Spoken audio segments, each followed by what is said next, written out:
Deixa eu fazer uma pergunta. Você sabe na Bíblia onde está registrado um culto de Santa Ceia? Alguém sabe ou não?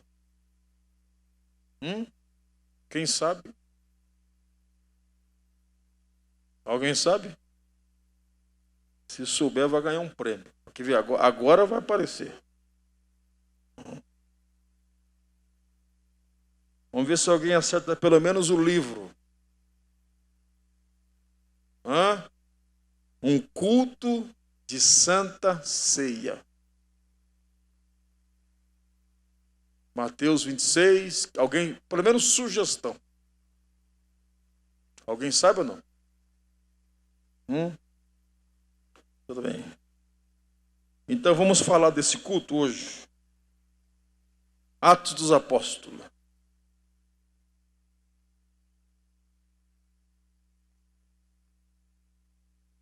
Eu já falei o livro. Alguém sabe o capítulo ou não? Vocês não sabem nada também. Já falei o livro. Que coisa.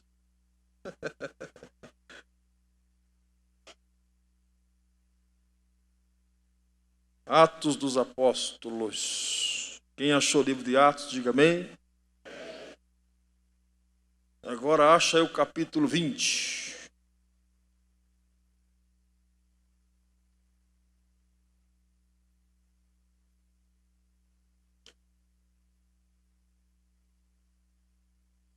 Capítulo 20 de Atos dos Apóstolos. Irmãos, quinta-feira a programação da igreja prossegue normal.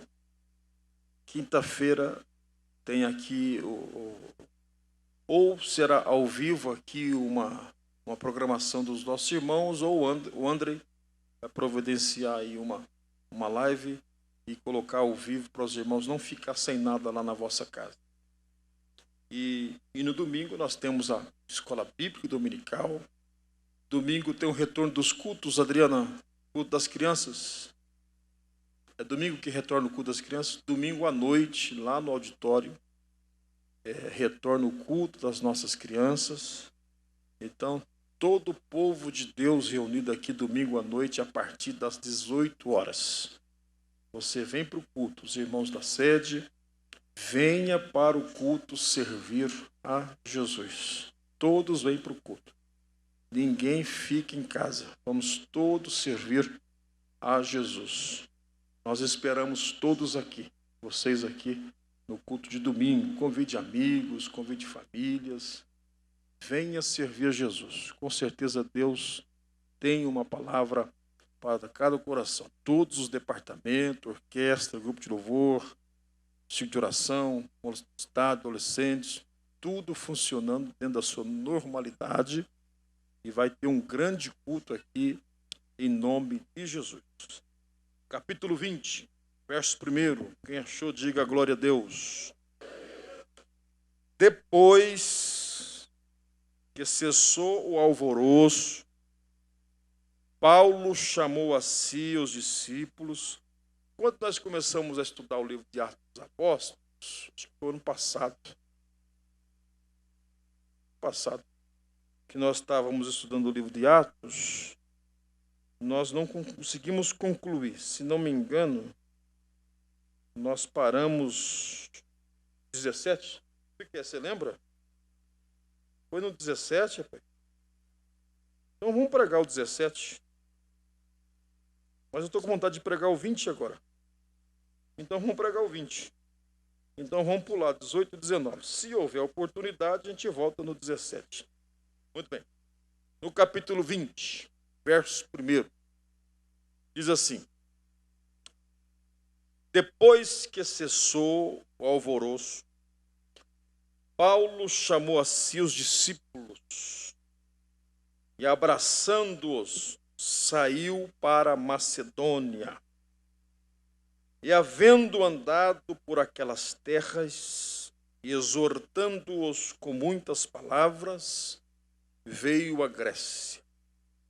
Passando ali 3 meses, e sendo-lhe pelos judeus colocados ciladas, como tivesse de navegar para a Síria, determinou voltar pela Macedônia. E acompanhou até a Ásia, Sopatro, de Bereia, dos de Tessalônica. Deus abençoe os irmãos de Diadema que está assistindo culto. Um abraço a todos. Aristarcos e Segundo, Gaio, de Derbe, Timóteo, da Ásia, Tíquico e Trofimo. Estes, indo adiante, nos esperaram em Troade. E depois dos dias dos pães asmos, navegamos de Filipos. Em 5 dias fomos ter com eles a Troade, onde estivemos por 7 dias. E aqui acontece o culto de Santa Ceia. Verso 7. No primeiro dia da semana, ajuntando os seus discípulos para partir o pão, Paulo, que havia de partir no dia seguinte, falava com eles e alargou a prática até meia-noite. Sabe por que Paulo pregou tudo isso aqui? Sabe por quê? Foi um culto de despedida de Paulo. Havia muitas luzes no cenáculo, onde estavam juntos. Como era o despedido, ele aproveitou e pregou até outro dia. Estou quase pensando em pregar até amanhã cedo. Estando um certo jovem, por nome Eutico, famoso Eutico, assentado numa, fala para o seu irmão, sai da janela, irmão, caiu do 3º andar, tomando de um sono profundo, que ele sobreveio durante o extenso discurso de Paulo, e foi levado ao morro. Paulo, porém, descendo, inclinou-se sobre ele, abraçou e disse, dá para você montar uma mensagem aqui. Paulo inclinou-se, abraçou-se, 3 coisas aqui. Paulo, porém, 3 coisas. Paulo desceu, 3 tópicos de uma mensagem, para quem quiser pregar isso aqui. Paulo, porém, primeiro desceu, depois inclinou, depois abraçou. Então você fala sobre descer, depois você fala sobre inclinar, depois você fala sobre abraçar. Certo? Ele disse, não vos perturbeis, que a sua alma está nele. Amém?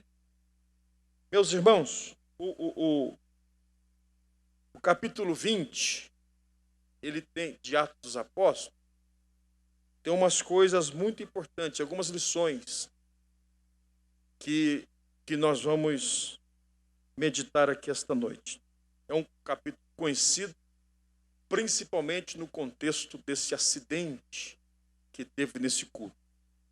Porém, antes de falar disso, no capítulo 20, acontece 2 cultos. Acontece o culto de ceia e o culto de despedida do apóstolo Paulo, que estava indo para Mileto. E ele faz um discurso muito bonito. É um dos discursos mais bonitos do apóstolo Paulo.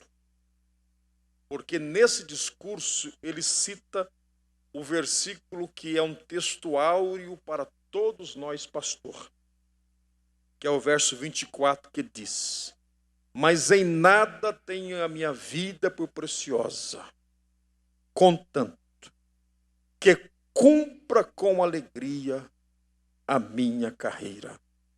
É o ministério que recebi do Senhor Jesus para dar testemunho do evangelho da graça de Deus. Esse é um dos versículos mais bonitos dentro de um contexto ministerial. Paulo, ele era um apaixonado por almas. Paulo, ele era um apaixonado por igreja. Porque se tem uma coisa que nos dá alegria e até confiança, quando você vê a pessoa exercitar a sua função com alegria. Ela transmite tantas coisas boas para você que você tem vontade até de fazer igual. Não é?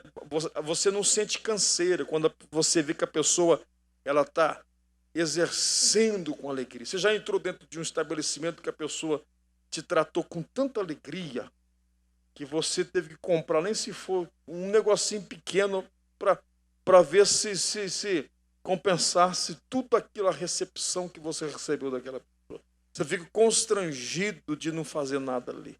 De tanta alegria. A pessoa coloca alegria na sua profissão. A pessoa coloca alegria naquilo que ela está fazendo. Então, tudo que você for fazer, você tem que fazer, colocar alegria ali. Paulo disse assim, que cumpra com alegria. Então, Paulo nunca achou o ministério pesado. Ele achou pesado no contexto de responsabilidade. No que diz respeito à responsabilidade, pesa. Pesa os ombros, porque é a responsabilidade que está diante da pessoa. Mas, ao mesmo tempo, a pessoa vai exercer com tanta alegria, com tanta vontade, que aquele peso acaba não incomodando. Quando você não faz com alegria, acaba incomodando. Quando você não faz com alegria, não vai render. As pessoas vão perceber que você está ali, que a pessoa está ali emburrada. É complicado você conversar com uma pessoa que está te atendendo, parece que ela está te fazendo um favor para você, sendo que ela depende daquilo, ela ganha daquilo, ela tem aquele emprego e te atende como se você fosse qualquer pessoa. Agora tem pessoas que fazem com uma alegria tão contagiante. Isso é importante para a vida toda. Tudo que você for fazer, faça com alegria. Até a sua casa, irmã, quando você for limpar, limpa com alegria. Então, não reclama que o marido deixou a camisa em cima da cama. Pega com alegria aquela camisa. Não é assim que as irmãs fazem? Não. Aqui nessa igreja, nenhuma irmã fica brava quando vê o sapato do marido na sala. Ela vai lá numa alegria, pega aquele sapato e guarda. É Deus falando ou não é Deus falando? É, com alegria. Alegria, você tem que exercer. Mas é sério. O seu casamento tem que ser exercido com alegria, aquilo que você faz dentro de casa. Entendeu? Então, tudo. No serviço, amanhã, chega lá com alegria. Entendeu? Chega lá na sua mesinha que você trabalha, o ambiente, chega exalando alegria. Se alguém perguntar o que é isso, você tem motivo para ter alegria? Tem Jesus. Jesus é a nossa alegria. Né? Então, exerça com alegria. Deixa eu falar uma coisa para você. Você vai crescer profissionalmente se você começar a fazer com alegria. Independente do que for, um guardanapo que você pinta, né? Uma roupa que você costura, irmã Francisca, uma barra de uma calça que você faz, o que for, faça com alegria. Agora, no que tange a obra de Deus, então, mais alegria ainda. Vai reger, reja com alegria. Vai cantar, canta com alegria. Vai pregar, prega com alegria. Vai pastorear, pastoreia com alegria. Vai dar aula na escola dominical, faça isso com alegria. Porque isso é muito importante. Amanhã vai lá para a congregação, vai com alegria. Não é? Motivos de tristeza, todo mundo tem. Todo mundo tem. Mas Jesus, ele não tem alegria para dar para ninguém. Ele é a própria alegria. E ele mora dentro de nós. Não é verdade? Buffet tem que ser com alegria, Vânia. Servir com alegria. Tudo deve ser com alegria. Então, Paulo, eu acho muito bonito esse versículo. Ele cumpria com alegria o seu ministério. E eu estou com alegria aqui esta noite. E no capítulo 20, voltando um pouquinho, Paulo, então, com muito esforço nas suas viagens missionárias, porque Paulo, vocês sabem, foi o bandeirante da igreja, o abridor de frentes de trabalho. Paulo, ele foi um grande visionário, né? Então aqui ele está. Perceba que o seguinte, Paulo, ele sempre passou por os embaraços, porém, mesmo passando por esses embaraços, ele tinha em mente esse versículo: eu faço com alegria. Então, só que nesse capítulo, ele passa por alvoroço. No verso 1 diz: depois que cessou o alvoroço, Paulo está saindo de um alvoroço grande, chamou os seus discípulos, abraçou, saiu para a Macedônia. E mesmo Paulo passando por algumas dificuldades, ele acaba chegando aqui nessa cidade. Vou ler o versículo 6 de novo. Depois dos dias dos pães asmos, navegou para Filipe. Em 5 dias fomos ter com eles a Troade, e ali eles ficaram uma semana. Aí quando chegou o primeiro dia da semana, o primeiro dia da semana para a igreja primitiva era muito importante. Por isso que foi denominado o dia do Senhor. Porque o domingo, a primeira importância do domingo qual é? Quem lembra? A ressurreição de Jesus. Jesus ressuscitou no primeiro domingo, ou no primeiro dia da semana, o domingo de manhã. A ressurreição de Cristo. Depois, a descida do Espírito Santo. Também foi num domingo. Sabia disso? Foi um domingo em que aconteceu os 50 dias lá, onde desceu o Espírito Santo, lá em Atos dos Apóstolos, capítulo 2. E no primeiro dia da semana, por isso que tem muitas igrejas, tradicionalmente a Santa Ceia no domingo de manhã. Isso é uma tradição. Antigamente era mais tradição ainda. O nosso Belém é assim. O Belém é a ceia pela manhã, que são momentos maravilhosos. Já preguei em muitas ceias de manhã. O melhor culto de se pregar é de manhã, porque o povo não pecou, não pensou nada. Veio tudo mais crente para a igreja, né?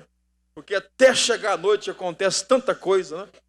Mas de manhã a mente está limpa, não deu tempo de falar mal de ninguém, porque é impossível acordar cedo no café da manhã e falar mal dos outros, não é possível. No almoço ainda tudo bem, né? Na janta, na pizza, mas de manhãzinha, acordar cedo já falando mal de alguém, não é possível. Né? Ninguém faz isso aqui. Então de manhã, e geralmente nem café toma, vem de jejum, né? Isso que é importante. Não deu para a gente fazer um domingo desse aqui. Domingo de manhã de jejum é um momento muito especial. Então, o que acontece? No primeiro dia da semana, ajuntou os discípulos para fazer a Santa Ceia. Paulo ajuntou os discípulos para partir o pão, que havia de partir, porque no dia seguinte, eles iam viajar, né? Então, Paulo aproveitou o seguinte: nós vamos viajar na segunda-feira, né? Então nós vamos aproveitar o domingo, vamos fazer uma santa ceia do Senhor. Lógico que não usava esse termo, né? Esse termo é nosso, as coisas vão se evoluindo, né?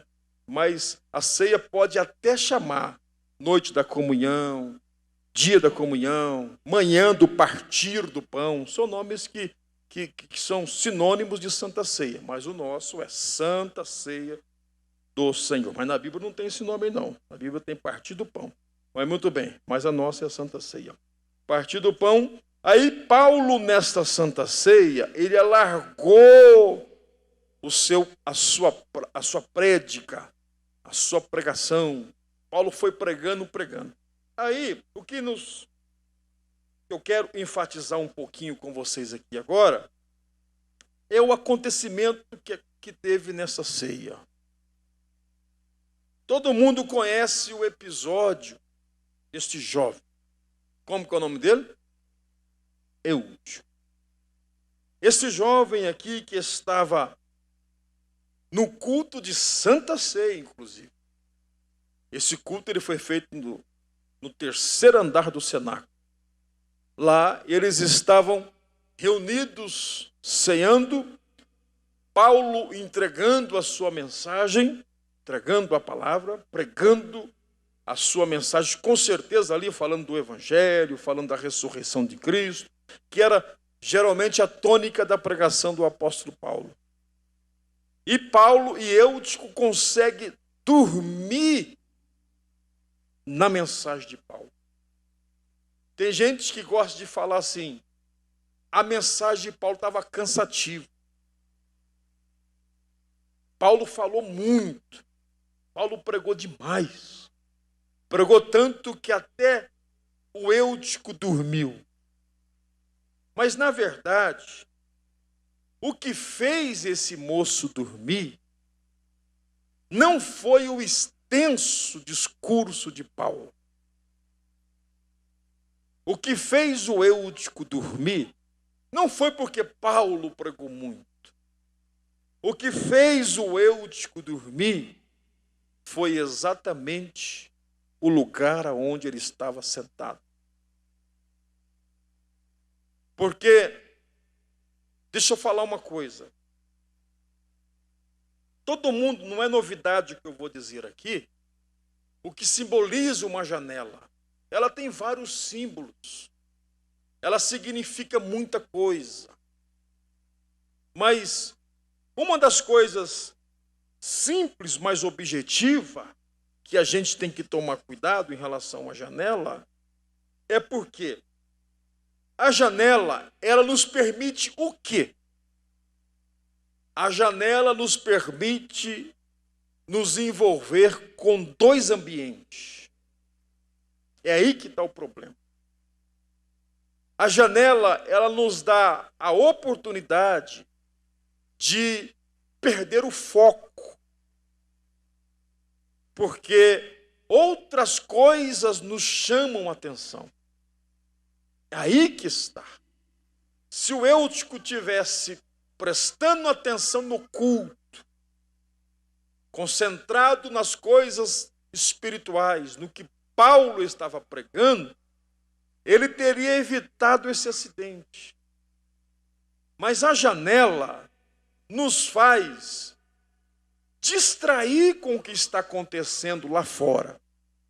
E essa distração da janela, de observar o que está lá fora, de ser atraído, ou melhor, de ficar com os olhos nos dois ambientes, e às vezes a gente pode pensar assim, não, eu consigo olhar aqui, olhar ali.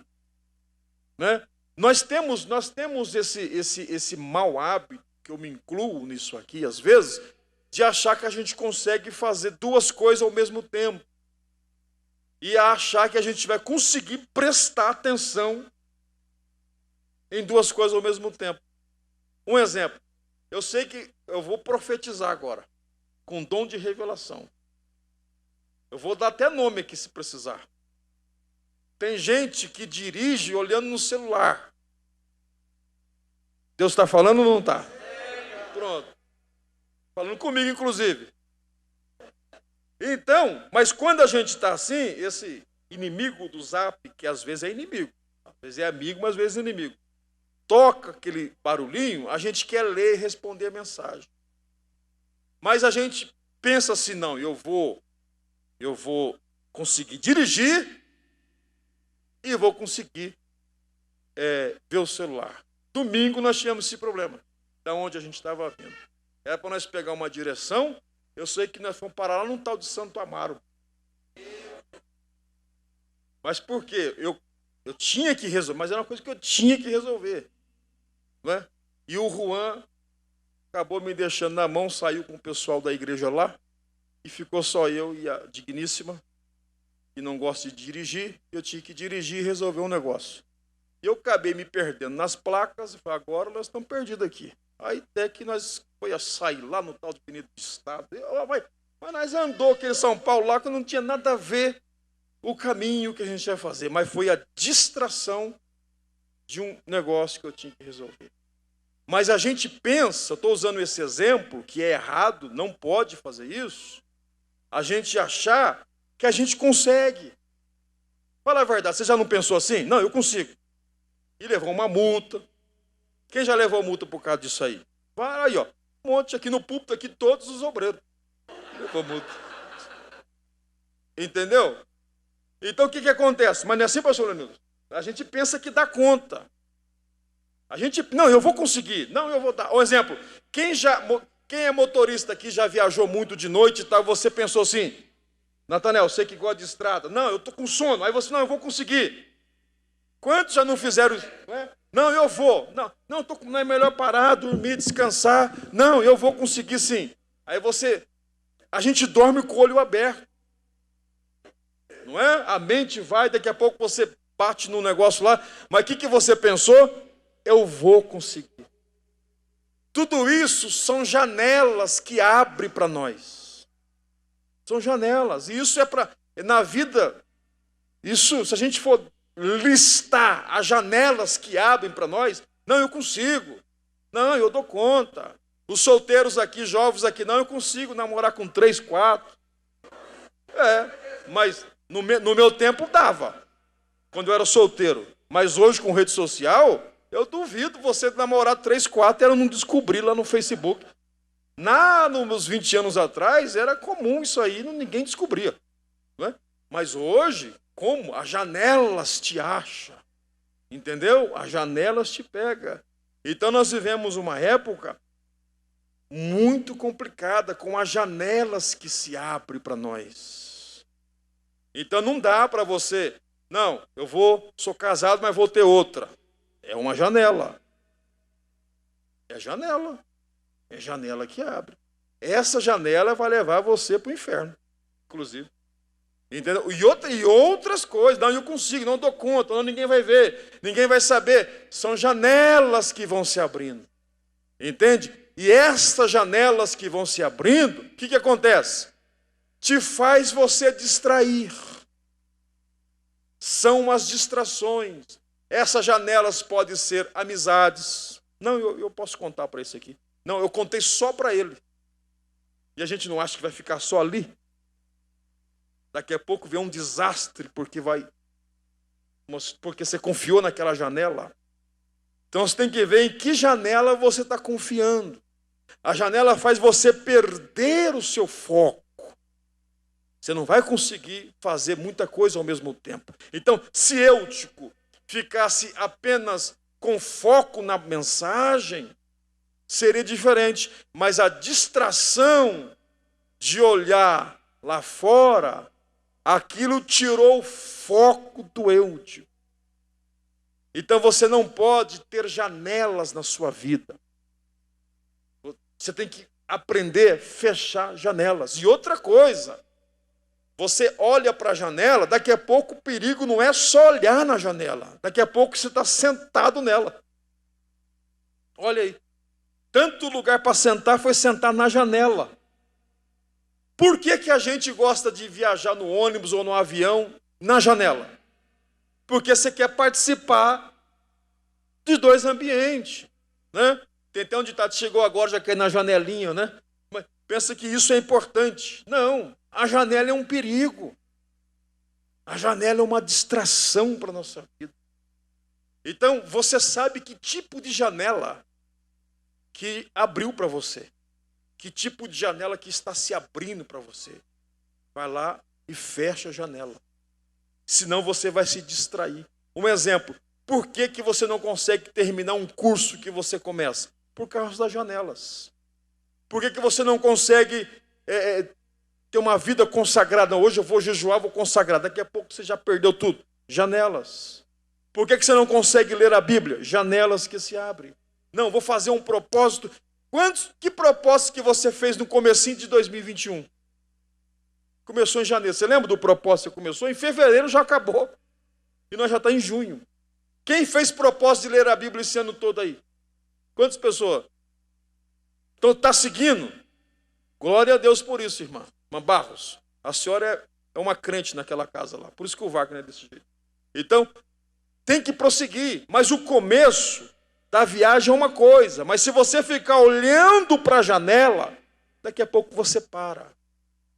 Então você vai parar no meio do caminho por conta de janelas. Esse rapaz aqui, E outra coisa, quando você, presta atenção, eu estou olhando para aquele vidro ali. Vamos pensar que eu estou para o Armando. O Armando está ali. Eu estou olhando para o Armando. O meu olhar está nele. Então eu estou focado nele. Mas daqui a pouco eu olho para o relógio. Digamos que eu dou uma olhadinha de leve para o relógio, me chama a atenção, mas eu volto o meu olhar aqui. Daqui a pouco, se eu voltar de novo e aquilo me chamar a atenção, eu não vou conseguir prestar atenção lá e aqui. Você está me entendendo? Se o foco é aqui, eu tenho que ficar aqui.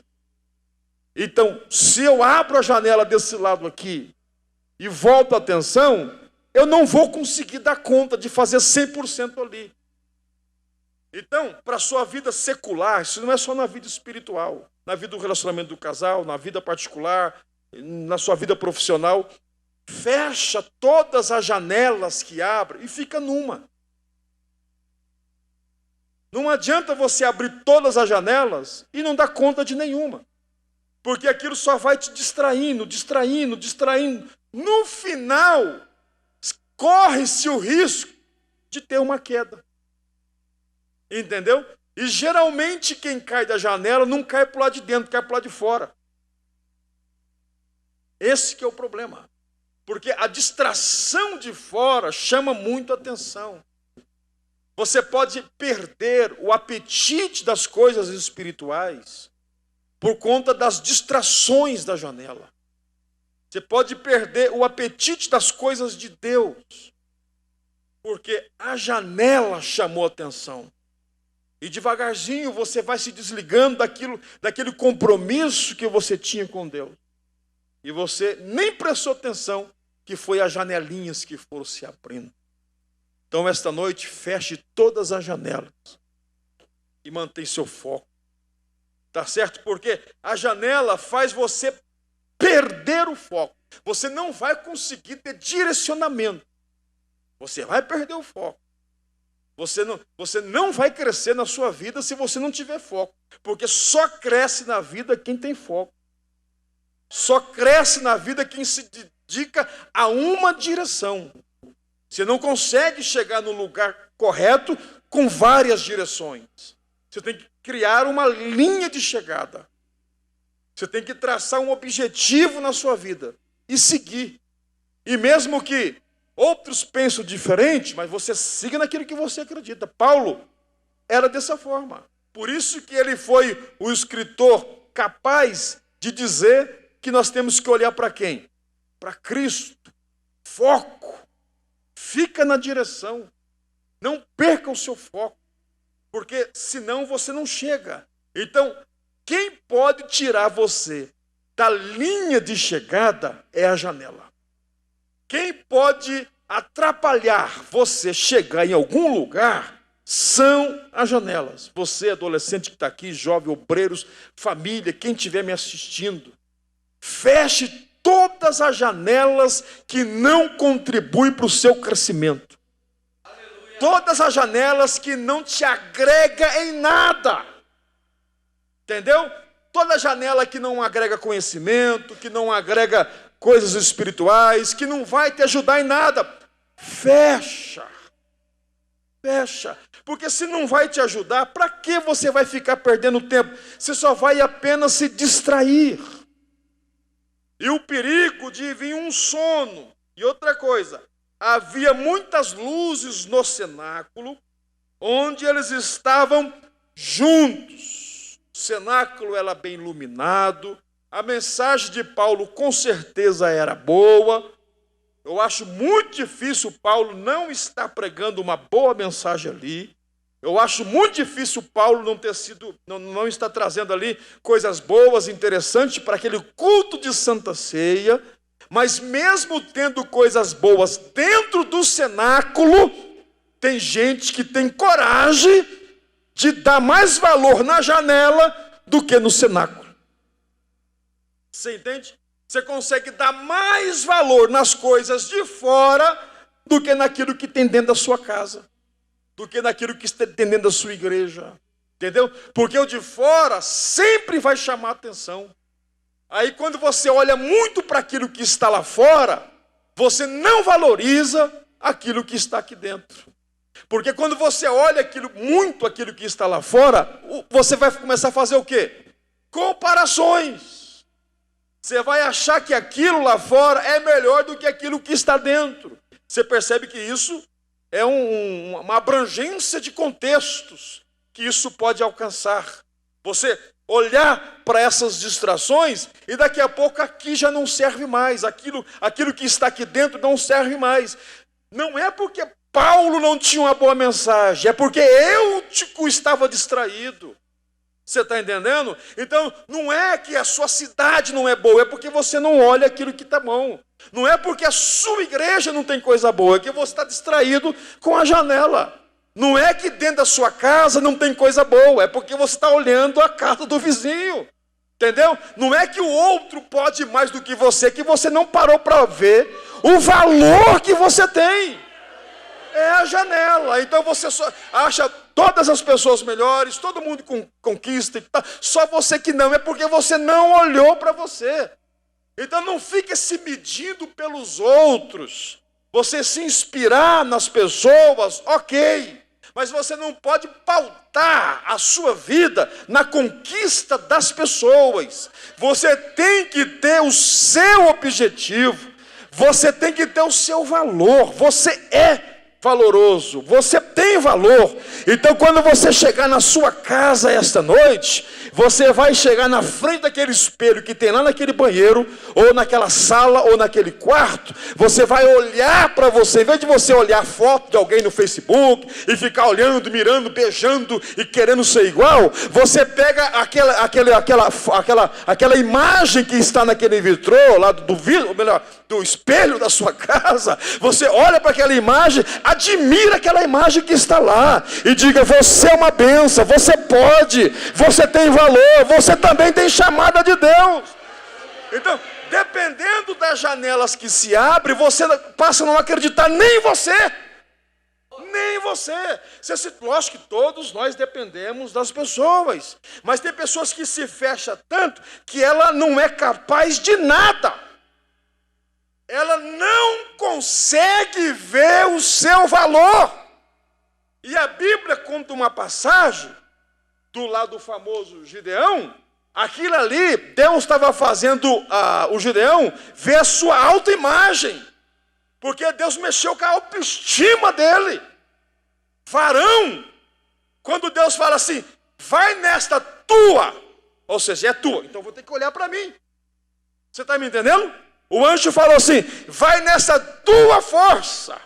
Gideão teve que olhar para ele e ver a força que ele tinha. Quem está entendendo? O anjo não falou assim, ó, vai na força de A, na força de B, vai na força de ciclano, não, vai na tua. Isso é valorização do singular. Isso é valorização da sua pessoa. Então vai nessa tua força, porque Deus é contigo. Trazendo para o contexto dessa palavra, como se Deus dissesse assim, fecha essa janela de ficar tendo a vida dos outros com respaldo. Fecha essa janela de ficar querendo os seus outros. Fecha essa janela de achar que os outros têm força e você não tem. Que os outros é capaz e você não é. Então reconheça a força que há em você. Aleluia. Fecha essa janela dessa autoestima baixa, desses pensamentos negativos, dessas coisas ruins. Fecha essa janela que você tem todas as doenças do mundo. Fecha essa janela de pensar que você é a pior pessoa deste mundo. Fecha essa janela em nome de Jesus e foca em Deus e na pessoa especial para Deus que você é. Glória ao nome de Jesus. Fecha a janela. Diga aí para o seu irmão, fecha a janela. Então quando você encontrar com uma pessoa reclamando, Tiago. Quando você encontrar uma pessoa reclamando, falando muito, fala assim para ele, fecha a janelinha, irmão. Fala para ele assim, será que não é muita janela aberta, não? Um dia os meninos pegou meu celular, mas esse celular meu aqui tá coisado, tá pesado, tá estranho, não sei se foi o Juan, Luana ou o Luizinho. Aí eles pegou meu celular. Ou foi alguns meninos aqui da igreja, não sei. Também, pastor, esse monte de coisa aberta. Um monte de coisa aqui. Tanta coisa aberta aqui, pastor. Vídeo, pesquisa, não sei o quê. Fecha. Porque isso pesa o celular. Não é assim? Vocês que entendem do celular? Eu nem sei o que é isso direito. Né? Então, fecha. Então, você deixa aquele negócio, o celular fica pesado. Porque você abriu um monte de coisa e aquilo vai carregando. A nossa vida é a mesma coisa. Sabe por que você está tão cansado? Porque tem um monte de janela aberta. Por isso esse peso, por isso esse cansaço. Sabe os problemas de todo mundo? Tudo quanto é desgraça que acontece no mundo, você sabe. Entendeu? Tudo que não presta, entra aqui. Entra aqui. Janelas. Entendeu? Tudo que não presta, tudo quanto é coisa ruim dos outros, você sabe. Você sabe que isso é ruim. Tudo que não tem valor, tudo que não tem louvor, tudo que não é bom, tudo que não é agradável, você sabe. Está mastigando isso, está vivendo isso. Só pensa coisas ruins. Janelas. Dá uma desligada nesse celular, no caso você. Apaga um monte de coisa. Entendeu? Fecha essa janela. Você vai ver como você vai funcionar diferente. Entendeu? Você vai ficar mais leve, você vai pensar melhor, você vai ser outra pessoa. Mas por que você está tão diferente? É porque eu me desvinculei de algumas janelas. Entendeu? Algumas janelas você não tem que fechar. Tem janelas que você tem que pôr um cadeado e abrir nunca mais. Entendeu? Porque a janela é porta de entrada de coisas exteriores para o interior. Todo o ambiente é contaminado por aquilo que entra pela janela. Toda janela aberta está dizendo assim: entra. Pode entrar que a casa é nossa. A janela está aberta. Então fecha. Fecha essa janela. Põe uma cortina nessa janela. Mas pastor, e se eu for tentado em abrir a cortina, pastor? Põe um cadeado. Mas pastor, se eu for tentado em abrir o cadeado e abrir a janela, eu já fechei essa janela várias vezes, pastor. Mas de vez em quando eu corro lá e abro ela. Sabe aquelas coisas recorrentes? Sabe o que é o conselho de Deus para você esta noite? Parece um contraditório. Para de fechar a janela. E agora? Fecha ou para? Para de fechar a janela. Se você não tem força para suportar em saber que lá existe uma janela, para de fechar. Arranca ela e constrói um muro e nunca mais tem janela lá. Pronto. Eu quero ver essa janela ter problema. Entendeu? Mas você não tem coragem de arrancar a janela porque de vez em quando você quer dar uma espiadinha. Aí a janela não abre tudo, é só um pouquinho. Sabe aqueles vizinhos fofoqueiros que tem no interior? Aqui não dá para fofocar da vez dos outros, né? Só que nunca, como diz a turma, né? Então, lá no interior, como todo mundo está mais fácil, abre só um buraquinho na janela assim. E naquele buraquinho assim, vê quem chega, quem entra, quem tal e tal. Entendeu? Então, se você for tentado em abrir, faz um muro. Aí, a hora que você olhar para a janela, não existe uma janela. Existe um muro. Mas eu vou morrer de calor aqui, pastor. Não vai não. O Espírito Santo refrigerar o ambiente da sua alma. Deus fechará janelas da alma esta noite. Deus fechará janelas da sua mente esta noite. Janelas que estão abertas, estão carregando a sua vida. Essa janela será fechada esta noite. Quem recebe essa palavra esta noite, fecha a janela. Se não der de fechar, arranca a janela. Para você não se distrair. Mas o acidente aconteceu. Ficou na janela. A queda. Eu acho uma coisa muito linda aqui.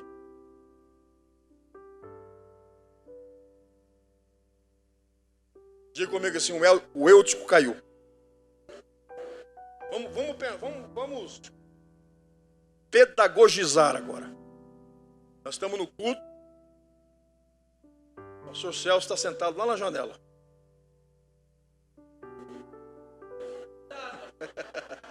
Já não está mais.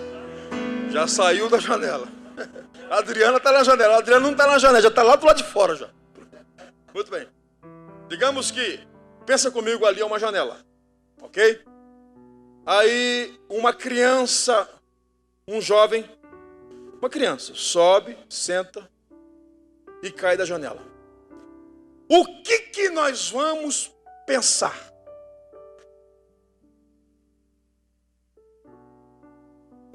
Vamos possibilitar algumas coisas. Vamos pensar assim.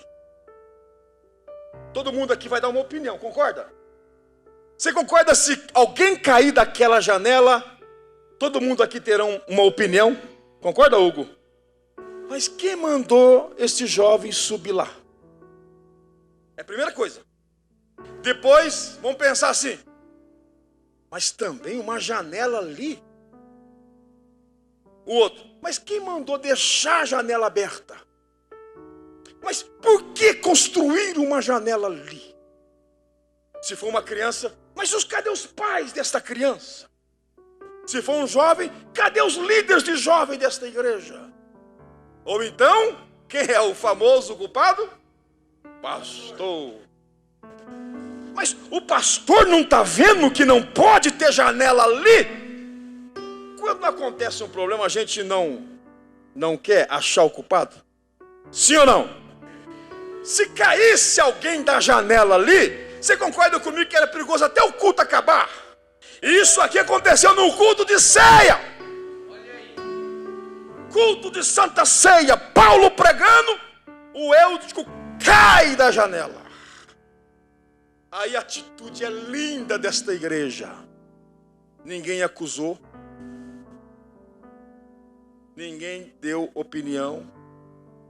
Ninguém ficou falando assim, quem mandou sentar na janela?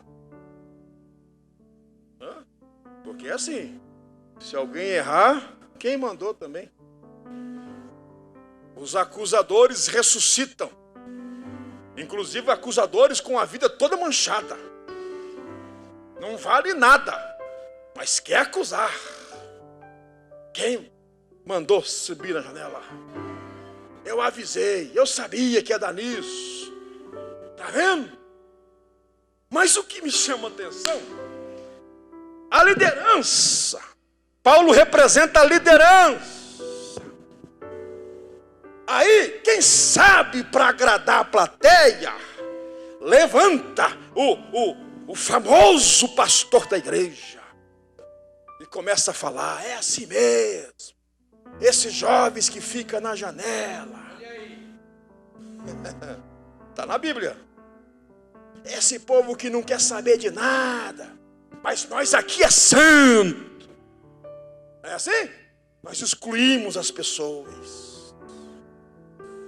E o mais, que dá mais indignidade, que o povo vibra com a queda das pessoas. Fala até língua estranha. E não tem vergonha ainda de usar um versículo que eles inventaram. Deus está limpando. Consertando a casa. Entendeu? Você não precisa de se consertar para encontrar Cristo. Você tem que encontrar Cristo, que Ele te conserta. Entendeu? É assim que funciona. Sabe o que acontece? Aí entra o pastor da igreja. Não foi o diácono. Paulo estava pregando, Wagner. Pregando. E lá cai o Eutico. Cai lá, meu filho, no chão. Seja assim. Deita no chão lá. Está no chão? Você caiu, é lá embaixo. Deita. Aqui. Olha lá. É o Eutico. É o jovem Eutico. Só que o Eutico morreu. Natanael, Paulo sai da sua postura de pastor, de pregador e de apóstolo. o versículo que eu li para vocês. Paulo desce. Isso é humildade. Concorda comigo, pastor Reginaldo? Pastor, é humildade. A igreja precisa de pastor que sara. Entendeu? Não que acusa. Não. Eu não estou falando que não tem que tratar coisas tratáveis. Eu estou falando que tem que abraçar. Isso é coisa de pastor. Delegado é outra coisa. Coronel é outra coisa. Pastor não. Pastor ele desce. Se precisar ele desce. Aleluia. Aí está todo mundo dizendo assim: o Eutico morreu. Quem mandou ficar na janela? O pastor desce e fala assim: tem vida nele.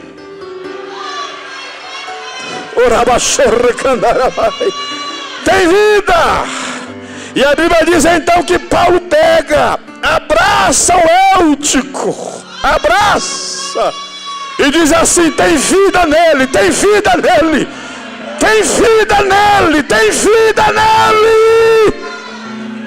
As pessoas estão precisando de ser abraçadas e receber uma mensagem profética para que os mortos espirituais ressuscitem em nossas igrejas. Não é para jogar as pessoas fora, é para abraçar as pessoas.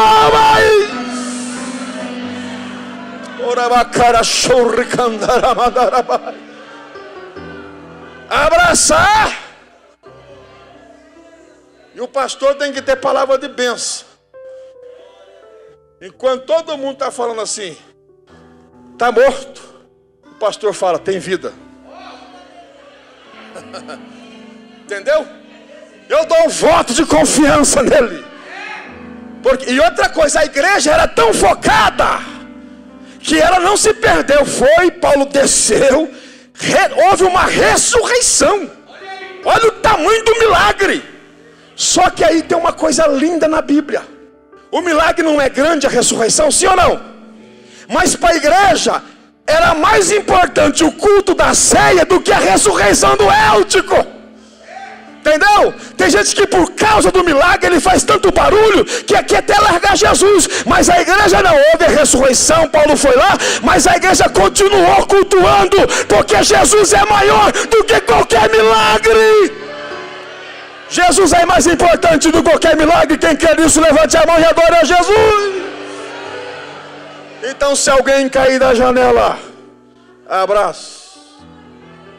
Igreja não é para matar, igreja é para dar vida.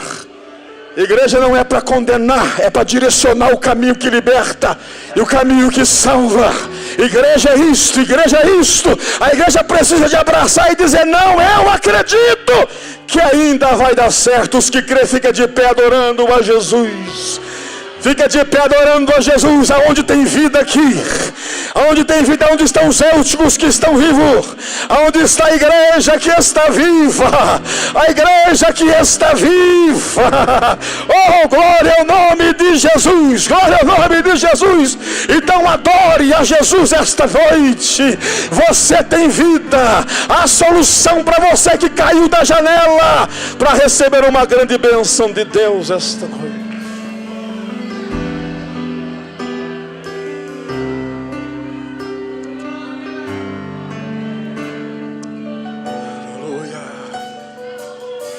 Oh, glória a Deus. Que maravilha.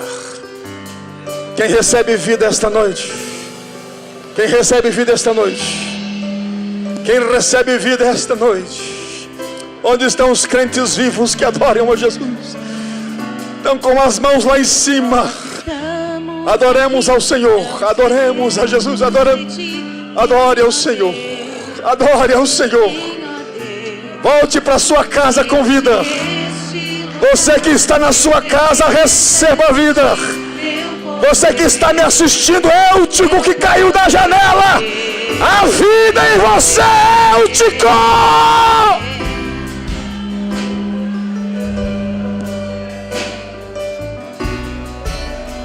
Nós viemos aqui tão sedentos de ti.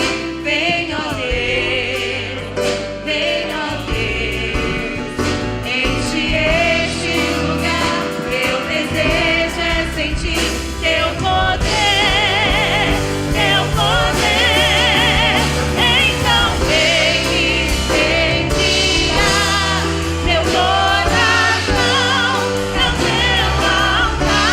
Glória a Deus!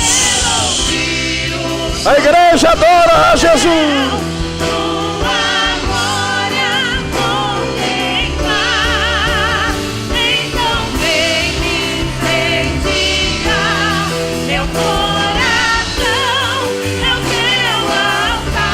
Oh, aleluia! Que bênção, Jesus, que bênção!